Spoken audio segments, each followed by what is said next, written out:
Hey guys, welcome back. Today we're going to discuss whether you need to take life seriously. Nerd. So we got a question here from a listener. Thank you guys for these. Animus@animusempire.com if you have a question. So we have a listener who is barraged, I guess, with two different kinds of advice. The one kind of advice says that, hey, you got to take life seriously. It's time to grow up and be responsible and, do your duty as an adult, get a job, get a girlfriend, get married, all these things. Take life seriously. But of course, on the other hand, you hear advice that says, hey man, relax. You're taking life too seriously. You gotta chill out. You gotta relax. So how do you reconcile these? How do you reconcile these two pieces of advice? Well, ultimately, I think this is the same piece of advice based on, however, a shaky epistemological foundation. Did I say that right? Yeah, this is the same piece of advice, but it only seems like two because the people giving it are giving it on a poor epistemological foundation. Okay, so I think a way to look at this, analogy time, right? What do we always talk about here on this channel about needs and how important they are? That's what we say. We say needs are important. You got to acknowledge them. It's important to acknowledge that you have them, feel them, who knows, even communicate them to somebody else, and wow, perhaps then you'll even get those needs met.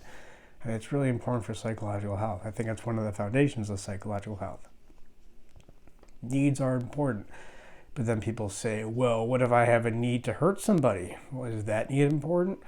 Well, no, because I would argue that is not so much a need.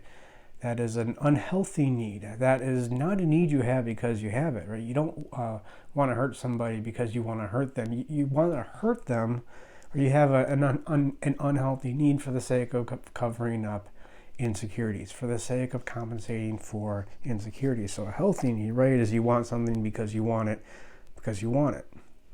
An unhealthy need is I want this thing, or I think I want this thing because I'm trying to run away from this other thing I don't want to look at. Do you want to make money because you want to make money?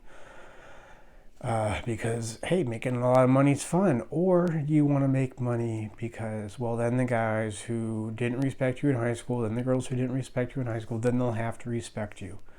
Or then you'll be good enough. Or then you'll feel justified in your existence. Well, then I don't think the need there is for money in that context. The need is to manage your insecurities. And I think it's the same thing with, hey man, you got to relax. You're taking life too seriously. What is the context? If somebody's saying, hey, relax, you're taking life too seriously when you're at a bar and clearly your insecurities and social anxiety are getting in the way of everybody having fun, then yeah, I guess in a certain context, you need to relax. You need to let go of your insecurities. If you're working really hard on a goal, like you want to do well in a class so you can get into medical school, or maybe you want to work really hard in a class so you can learn because if information in this class is interesting to you, then, and somebody says, hey man, you got to relax. Well, that's not such a healthy context. Now, is saying that you want to relax or telling somebody that they need to relax, is that necessarily the right advice? It's healthier in a certain context, but is it the right advice? I would say no. I mean, it's very similar to when somebody says, check your ego at the door. And that's what somebody at the gym says. And the intention behind this advice is good, right? Because he's telling it to a noob who's going in and doing a bunch of bench press and caught up in some bench pressing competition and just wants to max out. Like, dude, you are benching, you are working out to cover up insecurity. And you're going to end up getting hurt by, let's say, tearing a tendon in your pec, which I didn't, not too dissimilar from my situation about 6 weeks ago. So you need to check your ego at the door because you're lifting to cover up for insecurities. Now, do you really need a smaller ego or no ego? Oh no, of course not. You need an ego. In fact, in order to manage those insecurities, so you don't tear your pec tendon while doing bench, you need to develop a stronger ego, a stronger boundary. It is the opposite of a weak boundary. But his intention, right? there's an intention there that is beneficent. So it's good advice, not the best epistemological foundation. So really it's good advice by accident. So I guess the takeaway here is when people start giving advice, just stop listening. Stop listening to people. They don't know what they're talking about, especially when it comes to psychology. Most people give advice that is way above their pay grade. I would say even the leaders in this field give advice that is way above their pay grade. I mean, the issues we're talking about here, we don't have these in a graduate school classroom. We don't differentiate or elucidate these issues in any way. You can't Google this, right? Nobody does this kind of analysis. So generally, stop listening to people when they give advice. However, it may be good to listen to what people are saying, even if the advice may be off base, or if it is on base, it doesn't have a base. It doesn't have the right epistemological foundation. I mean, look, if 3 different people over the course of a week tell you hey man, you got to relax, you can't take life too seriously, that may be good feedback for you.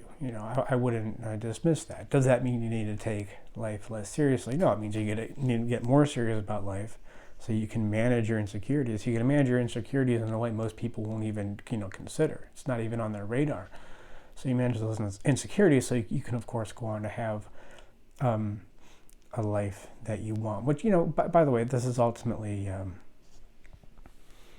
based on the mind-body dichotomy. You can either have a mind without the body, a body without the mind. We have these higher needs, be serious. We have these lower needs, have fun, and they're ultimately contradictory. But when you to take that splinter out of your mind, that's really in the mind of the Western psyche, then you can see, oh no, in order to have fun, I need to be serious. And having fun in a certain context is one of the most serious things that you will ever do. So we can help you with this stuff here. If you guys have any questions or want any clarification on what we do, if you want to know specifically how our kind of therapy could help you, we do free consultations. animusempire.com/schedule. Reach out, let us know what's going on. I've been talking about insecurities and anxiety, and not only do we have a way to talk through emotions in a certain way so we can become more aware of them, so they begin to affect us less and less outside of our awareness. We want our emotions to affect us, otherwise we don't do anything, right? We don't have action. We really don't have decisions without emotion, but we want to be able to manage that emotion, not get rid of it, not cut it out of our lives, but be aware that it's there, understand what it's telling us. Really breathe it in. There's a lot of power there. So we have a way of managing emotions because we have a way of looking at emotions and how they're structured. Like I was saying before, you're not going to Google this stuff. It's not like other people or other therapists in academia or psychologists in academia are talking about this. Now, does that mean I'm a crackpot? Well, maybe, or maybe we're just waiting for everybody else to catch up. Free consultations, see for yourself. And I will leave it there. Thank you guys. And remember, a piece of advice, the quality of a piece of advice, I would say, it depends on who gives it, but also on who receives it.